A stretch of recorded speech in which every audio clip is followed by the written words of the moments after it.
মানব প্রজননের ভবিষ্যৎ বদলে দেওয়ার মতো যুগান্তকারী আবিষ্কারের পথে বিজ্ঞান গবেষকরা ল্যাবে মানুষের শুক্রাণু ও ডিম্বাণু তৈরির দিকে এগিয়ে যাচ্ছেন, যা বন্ধ্যাত্বের সমস্যা সমাধানে সন্তানের সম্ভাবনা তৈরি করতে পারে।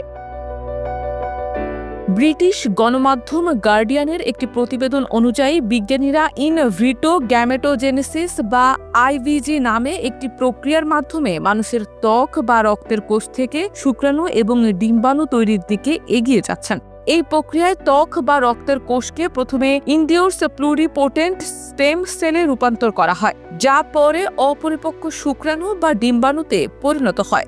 জাপানের কিয়োটো ইউনিভার্সিটির গবেষকরা ইতোমধ্যেই ইঁদুরের কোষ থেকে কার্যকরী ডিম্বাণু এবং শুক্রাণু তৈরি করে সুস্থ বাচ্চা উৎপাদন করেছেন। তারা মনে করেন মানুষের ক্ষেত্রে এই প্রযুক্তি 5 থেকে 10 বছরের মধ্যে বাস্তবায়নযোগ্য হতে পারে।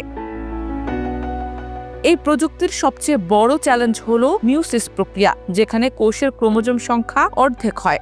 কিয়োটো ইউনিভার্সিটির প্রফেসর মিতিনোরি সাইতোর দল সম্প্রতি এই প্রক্রিয়ায় উল্লেখযোগ্য অগ্রগতি অর্জন করেছেন।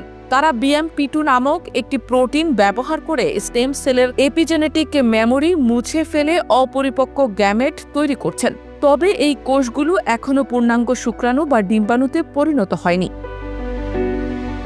আইভিজি বন্ধ্যাত্বের সমস্যা সমাধান করতে পারে, যা বিশ্বব্যাপী প্রতি 6 জন দম্পতির মধ্যে একজনকে প্রভাবিত করে। উদাহরণ হিসেবে বলা যায়, একজন নারীর ত্বকের কোষ থেকে ডিম্বাণু তৈরি করে তার সঙ্গীর শুক্রাণুর সঙ্গে মিলিয়ে ভ্রূণ তৈরি করা সম্ভব হতে পারে।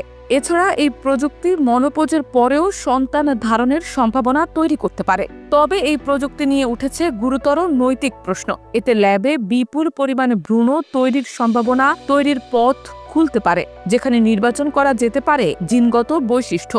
এছাড়া সোলো প্যারেন্টিং, যেখানে একজন ব্যক্তি নিজের কোষ থেকে শুক্রাণু ও ডিম্বাণু তৈরি করে সন্তান জন্ম দিতে পারেন, এতে জিনগত রোগের ঝুঁকি বাড়াতে পারে। যুক্তরাজ্যের Human Fertilisation and Embryology Authority এই প্রযুক্তি নিরাপত্তা নিশ্চিত করতে কঠোর নিয়ন্ত্রণের প্রয়োজনীয়তার উপর জোর দিয়েছে। ল্যাবে তৈরি গ্যামেটে জিনগত বা এপিজেনেটিক ত্রুটি থাকতে পারে, যা সন্তানের বিকাশে সমস্যা সৃষ্টি করতে পারে। এই প্রযুক্তির নিরাপদ ব্যবহার নিশ্চিত করতে ব্যাপক পরীক্ষার প্রয়োজন। একটি জরিপে দেখা গেছে, যুক্তরাষ্ট্রে 60% মানুষ বন্ধ্যাত্বের চিকিৎসার জন্য আইভিজি সমর্থন করলেও সমকামী দম্পতি বা সোলো প্যারেন্টিং এর ক্ষেত্রে সমর্থন কম। এই প্রযুক্তি মানব প্রজননের ভবিষ্যৎ বদলে দিতে পারে, তবে এর সঙ্গে জড়িত নৈতিক ও সামাজিক প্রশ্নগুলোর সমাধানও জরুরি।